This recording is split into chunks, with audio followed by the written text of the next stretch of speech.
혹시 이런 경험 해보신 적 있으신가요? 아무리 앞으로 나아가려 해도 눈에 보이지 않는 무언가가 발목을 잡는 듯한 기분. 왜 어떤 감정은 외적인 변화를 만들어도 끝내 반복되는 걸까요? 예를 들어 누군가에게 인정받고 싶어 열심히 애쓰지만 결국 공허함만 남는 것 같은 기분이나 가까운 사람과의 갈등에서 항상 비슷한 패턴이 반복되는 것처럼 느껴지신 적 있으신가요? 만약 그 답이 지금의 환경이 아니라 당신의 가장 초기 감정적 청사진, 즉 어머니와의 관계에 있다고 한다면요? 칼 융은 이렇게 말했습니다. 우리가 이 근본적인 영향을 제대로 이해하지 못하면 두려움, 불안, 그리고 결핍의 악순환 속에서 벗어날 수 없다고요. 하지만 이 영상은 누군가를 탓하려는 것이 아닙니다. 이건 진실을 명확히 바라보는 이야기입니다. 그리고 당신의 삶을 이야기의 첫 장부터 다시 써내려가는 과정에 관한 이야기입니다. 시작하기 전에 아레볼루션 채널을 구독하시면 새 영상과 함께 개인적, 영적 성장에 관한 깊은 통찰을 가장 먼저 받아보실 수 있습니다. 그럼 이제 본격적으로 시작해볼까요? 우리가 세상에 첫 발을 내딛는 순간 어머니는 우리의 첫 번째 기준점이 됩니다. 감정의 나침반이자 삶의 첫 길잡이 역할을 하죠. 칼 융은 어머니를 단순히 한 개인으로 보지 않았습니다. 그는 어머니를 강력한 원형, 즉 우리의 무의식에 깊이 새겨진 심리적 이미지로 정의했습니다. 이 원형은 우리가 사랑을 느끼고 안전함을 경험하며 정체성과 연결을 형성하는 방식을 만들어냅니다. 어머니가 자애로웠든 혹은 거리를 두었든 너그러웠든 혹은 비판적이었든 간에 그녀가 남긴 감정적 흔적은 마치 책의 첫 문장과 같습니다. 이 첫 문장은 이후의 모든 이야기에 영향을 미치며 그 분위기를 결정짓죠. 하지만 어머니와의 관계는 단순히 어린 시절의 기억으로 끝나지 않습니다.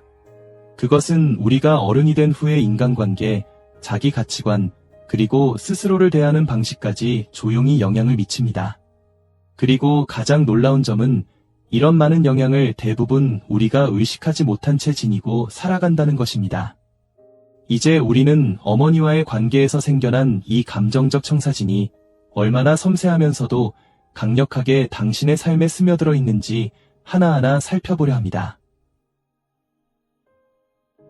어머니와의 초기 관계를 세세히 기억하지 못할 수도 있습니다. 하지만 당신의 몸과 마음은 그 기억을 고스란히 간직하고 있습니다. 왜냐하면 감정적 패턴은 우리가 그것을 언어로 표현하기도 훨씬 전에 형성되기 때문입니다. 그래서 성인이 되어서도 진정한 자신과 맞지 않는 선택을 반복하게 되는 경우가 생기는 것이죠. 칼 융은 어머니 원형과의 미해결된 역학관계가 투사라는 형태로 계속된다고 설명했습니다. 예를 들어 어머니를 떠올리게 하는 사람들에게 인정받으려 애쓰거나 어린 시절처럼 갈등을 피하기 위해 스스로를 억누르는 상황이 반복될 수 있습니다. 이런 행동들은 결코 우연이 아닙니다. 그것은 말로 표현되지 않은 감정적 계약서에 따라 쓰인 대본과도 같습니다. 당신이 의식적으로 선택한 것이 아님에도 그 대본은 여전히 당신의 삶을 조용히 이끌고 있는 겁니다. 이제 우리는 더 깊은 층위로 들어가 보겠습니다. 충족되지 못한 어린 시절의 욕구가 당신의 성인 관계와 자아인식에 어떤 영향을 미치는지 살펴보려는 것이죠. 겉으로는 행복해 보이는 성장 환경에서도 기대감은 오래도록 흔적을 남길 수 있습니다. 어쩌면 당신이 받은 사랑은 성취, 순종 또는 감정 억제를 조건으로 했을지도 모릅니다.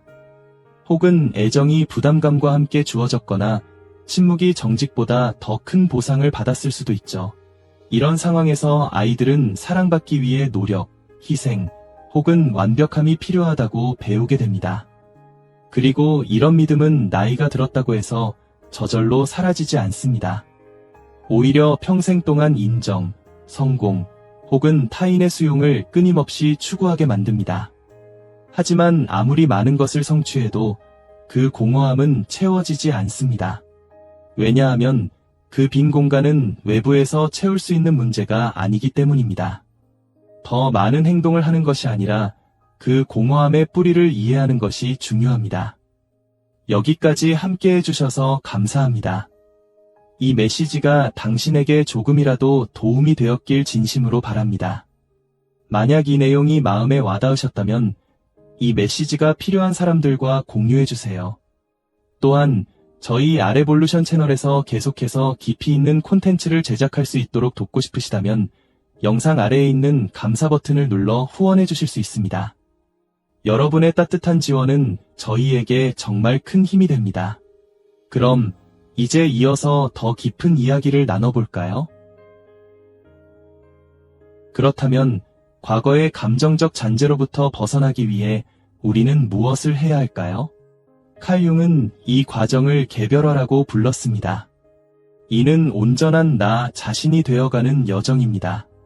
사랑, 인정, 혹은 보호를 얻기 위해 배웠던 역할들 아래에 숨겨져 있던 진짜 나를 발견하는 과정이죠. 하지만 이 여정은 과거를 단절하거나 어머니를 지워버리는 것을 의미하지 않습니다. 오히려 어머니를 하나의 온전한 인간으로 바라보는 것을 뜻합니다. 복잡하고 결점이 있으며 그녀 자신 또한 상처로 인해 형성된 존재 말입니다. 어머니를 완벽함의 상징이나 비난의 대상으로 보는 것을 멈추는 것이죠. 스스로에게 물어보세요. 내가 더 이상 누군가의 기대에 맞춰 연기하지 않을 때 나는 누구인가? 이 질문이 바로 개별화의 시작점입니다. 그러나 그 답은 종종 오랜 시간 동안 자신을 지키기 위해 쌓아온 방어막 아래 묻혀있곤 합니다. 이 변화를 외부 세계로 확장시키려면 우리가 다른 사람들에게 어머니의 역할을 투사하고 있음을 알아차리는 것이 필요합니다. 많은 사람들이 자신도 모르게 어머니의 이미지를 모든 중요한 관계에 옮겨놓습니다.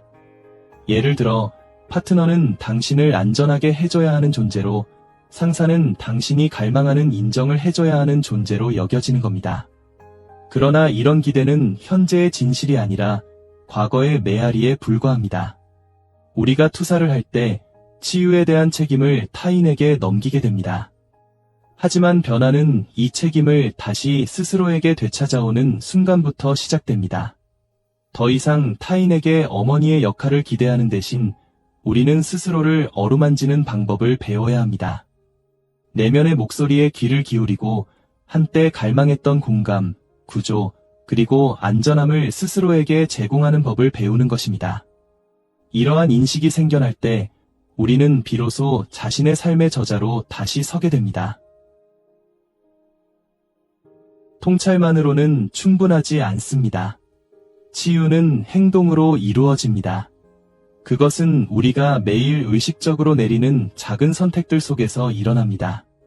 먼저 당신의 감정적 트리거를 알아차리는 것부터 시작하세요.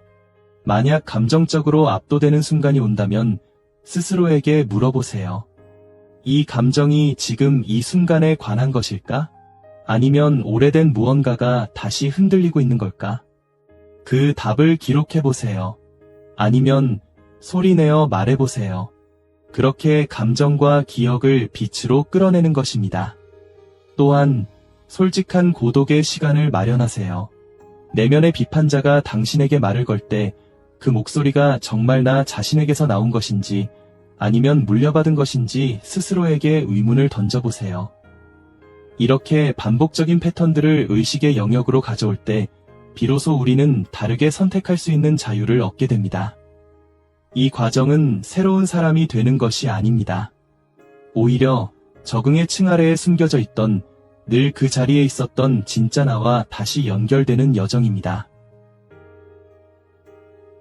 서서히 무언가가 변하기 시작했음을 느끼게 될 것입니다.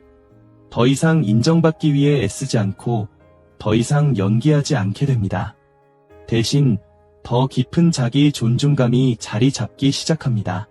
물론 삶의 도전은 여전히 찾아오겠지만 이제는 그것들이 더 이상 당신의 자존감을 좌우하지 않게 됩니다. 그리고 깨닫게 되죠. 어머니는 당신의 이야기에서 첫 장을 써준 사람일 뿐이며 그 이후의 이야기는 당신이 써내려가는 것임을요. 어머니의 영향은 분명 당신을 형성하는 데 도움을 주었지만 이제는 당신을 정의하지 않습니다.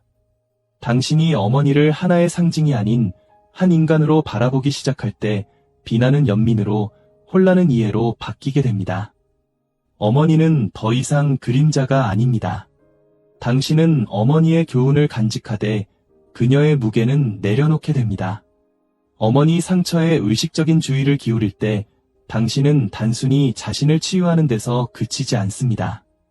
대물림된 고통의 악순환을 끊어내고 앞으로 전해질 것을 변화시키는 중요한 역할을 하게 됩니다. 칼 융은 이렇게 말했습니다. 치유란 거부가 아닌 통합에서 온다. 치유는 명확히 보는 것, 깊이 느끼는 것, 그리고 의식적으로 선택하는 것을 통해 이루어지는 것입니다. 이제 스스로에게 물어보세요. 내 이야기 중 어떤 부분을 되찾을 준비가 되었는가? 어떤 패턴을 이제는 놓아줄 준비가 되었는가? 이 메시지가 당신의 마음에 울림을 주었다면 아래 댓글에 당신의 생각과 경험을 남겨주세요. 당신의 이야기는 이 여정을 함께하는 다른 사람들에게 깊은 위로와 영감을 줄 수 있습니다. 우리는 혼자가 아닙니다. 서로의 이야기를 통해 연결되고 함께 치유될 수 있습니다. 그리고 아직 아레볼루션 채널을 구독하지 않으셨다면 지금 구독하고 깊이 있는 통찰과 감정적 자유를 함께하는 이 여정에 동참하세요. 이곳은 당신의 내면 여정에 힘이 될 커뮤니티입니다. 기억하세요. 치유는 어머니를 잊는 것이 아닙니다. 그것은 어머니를 이해하는 데서 시작됩니다. 그리고 그 이해는 당신을 진정한 자유로 이끄는 첫걸음이 될 것입니다.